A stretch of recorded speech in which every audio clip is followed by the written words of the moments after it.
It's the confirmation that we all knew was coming. Sheffield United have today been relegated from the Premier League. Hey guys, Fletch here. Welcome back to the channel. Welcome back to another Fletch Talks video. You should know the drill by now. This is the video where, of course, I talk about a trending topic or a topic of interest within the world of football. Throw the spotlight onto it, put it under the microscope, so to speak, where we talk about it, discuss it, debate a little about it as well, maybe. Whatever the case may be, this is the video where I come to do that, and today's video is no exception, as today we're looking at Sheffield United, who today have been relegated. They've been the first Premier League side to be relegated down to the Championship for next season. But before we go any further, I would like to remind you all to please like the video and also subscribe if you're new. Both things will be always and forever greatly appreciated. But for now, let's get back to talking about the Blades relegation.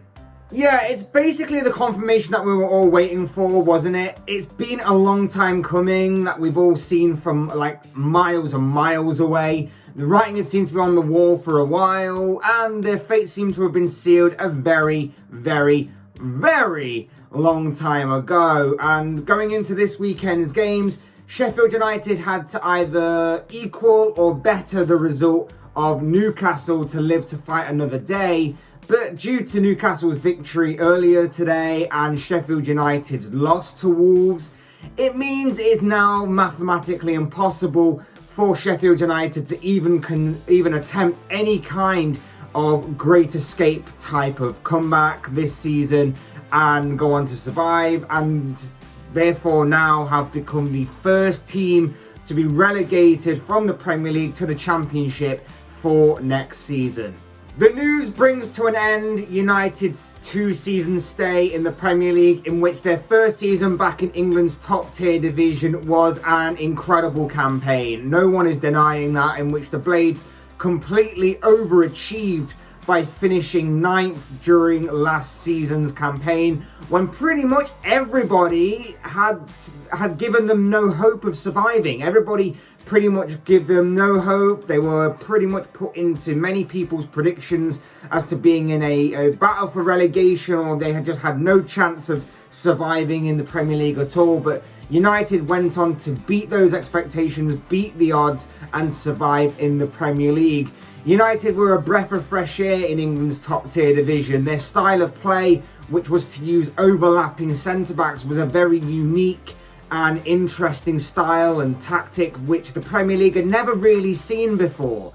And despite not really possessing what you'd call star quality or top quality individual players, their fighting spirit had to be applauded and admired, as it helped them gain some well-earned points and some great results throughout the campaign. They put in also some superb performances to be proud of during that season as well. All in all, it added up to what made Sheffield United's season so great last time out. Towards the end of last season though, mainly when Project Restart was put into action and put into effect, you could kind of see signs that United were possibly tiring towards the end of that campaign, or maybe teams were just beginning to suss them out a little bit.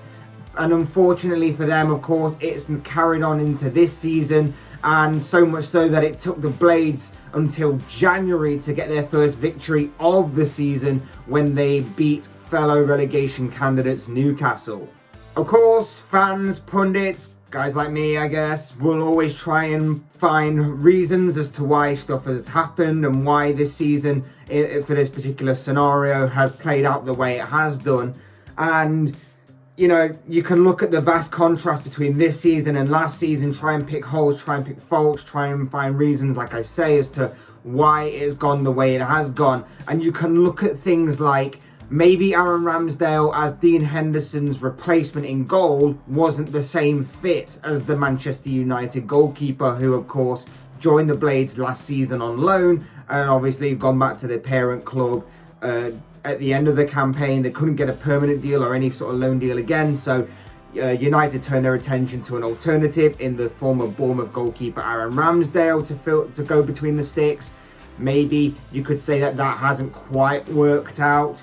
You could also look at the numerous amount of injuries that United have picked up and suffered throughout the duration of this season, particularly in defensive areas, whereas last season they pretty much had a solid and consistent team throughout most of the campaign, and of course defensively was where they based that kind of solid structure on, where they managed to obviously get to 9th place in the table. Or you could point the finger at the poor transfers that have occurred, the poor transfer business that has occurred at the end of last campaign going into this season during the pre-season. You know, you could look at the big one that stands out, obviously, and the one that you can throw spotlight onto it, is the signing of Ryan Brewster, who arrived at the club for a huge fee of £23.5 million for the 21-year-old. And although he has been used as mainly a substitute this season, he still made 22 appearances and failed to score a single time for the Blades so far.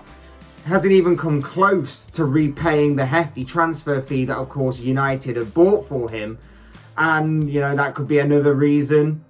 You can also look at the fact that Bramall Lane was a fortress last season. Bramall Lane was a very good fortress, and a large part of that was probably down to the fans. And you could argue that without fans being there, the empty stadium, you could say that United are one of those teams that suffer greatly when the fans aren't there, especially with how Bramall Lane, like I say, was a tricky place to go last season before the lockdown break. It's been an unfortunate thing. It's been an unfortunate season for the Blades, but all these things combined have possibly contributed, along with the poor performances on the pitch, of course, because the players have to take some responsibility, as well as the manager, as well as the club. The whole entire operation has to take some sort of responsibility for how this season has played out, and this doom and gloom, miserable season that they and the fans have had to endure. Along with that, though, another big talking point, or maybe even the talking point of Sheffield United's season, and maybe the point where it got just so much worse for the club and their supporters, came when they even managed to sack their manager, Chris Wilder, at the time, back in March. Wilder, of course, was the man who took charge of Sheffield United when they were just a mediocre League One outfit, going through financial difficulties. And within 5 years of being there with the club, because he took over in 2016, within those 5 seasons, 5 years, whatever you want to call it, he managed to elevate the Blades through League One, then through the Championship, and led them to the England's top tier division, the Premier League, the Promised Land, whatever you want to call it. And then obviously he went on to then keep them up in their first season. And obviously, you know, he had a difficult campaign this season, no doubt about it. But to simply toss him aside the way that they did because of how poor this season was going, and that kind of went hand in hand with the number of rumoured arguments and issues that were becoming apparent and were happening throughout the club, between the club's hierarchy, the owners, and the manager himself. You know, it just seemed like a horrible thing for the club to do to a guy who did so much for this club. The way that he carried himself, he carried the club, he represented the club and himself, and went on to do so much in terms of give them so many memories, guide them through England's divisions and get them to the Premier League. I just didn't get the timing of it. I didn't get how they could be so ruthless from the club that, like I say, he did so much for. And I think the least he deserved was to probably see out the remainder of this campaign, see where things lie, and then, you know, regardless of what happened to the club, see where things lie, and then assess things at the end of the campaign. Because I personally think that if he was still in charge right now, United would have a better chance at returning to the Premier League next season than they would right now, where things are a bit up in the air. But of course, you have to move on. You have to play with the cards you're dealt with, so to speak. And the Championship will be welcoming back Sheffield United with open arms.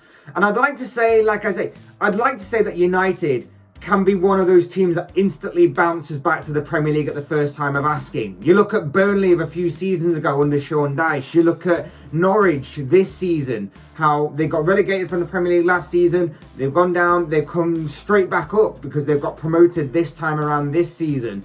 I'd like to say that United could be one of them kind of stories, but truth is, I'm not so sure anymore. The managerial situation has left this club, is the main factor behind this club having so much of an aura around it, of mystery and the unknown. And I'd give them a very good chance, like I say, of them returning to the Premier League at the first time. I'm asking if Chris Wilder was in charge, but not knowing the managerial situation, it's hard to tell what the future holds for Sheffield United going forward.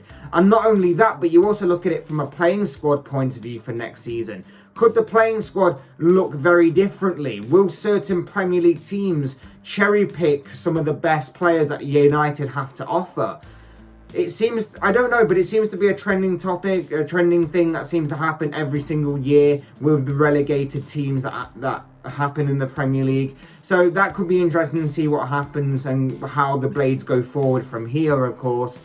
They've still got to play for Pride throughout the remainder of this season, but of course they have to now begin to prepare, if they haven't already, of course, because like I say, this seems to have been a long time in the making. They have to now at least begin to prepare for life back in the Championship for the next campaign. But of course, as I always say, this is just one guy's thoughts and one guy's opinions on this particular topic. I want to know what you guys think. What do you make of Sheffield United this season? What do you make of them finally being classed as being relegated down to the Championship? What do you make of their future? What do you make of the managerial situation? Who do you think goes and stays from the playing squad? Do you think they come straight back up next season? Do you think they go mediocre Championship level? Or does it get even worse for the Blades? I'd love to know your thoughts, comments, opinions, predictions, whatever you want to call it, down in the comment section below. I'm sure that will make for interesting reading. Otherwise, hit the like button on the way if you enjoyed the video. Subscribe if you're new or want to see more content like this. Both things will always and forever be greatly appreciated. And as always, thank you all so much for watching and listening. I've been Fletch. This has been another Fletch Talks video. And I will see and speak to you all again soon in another video.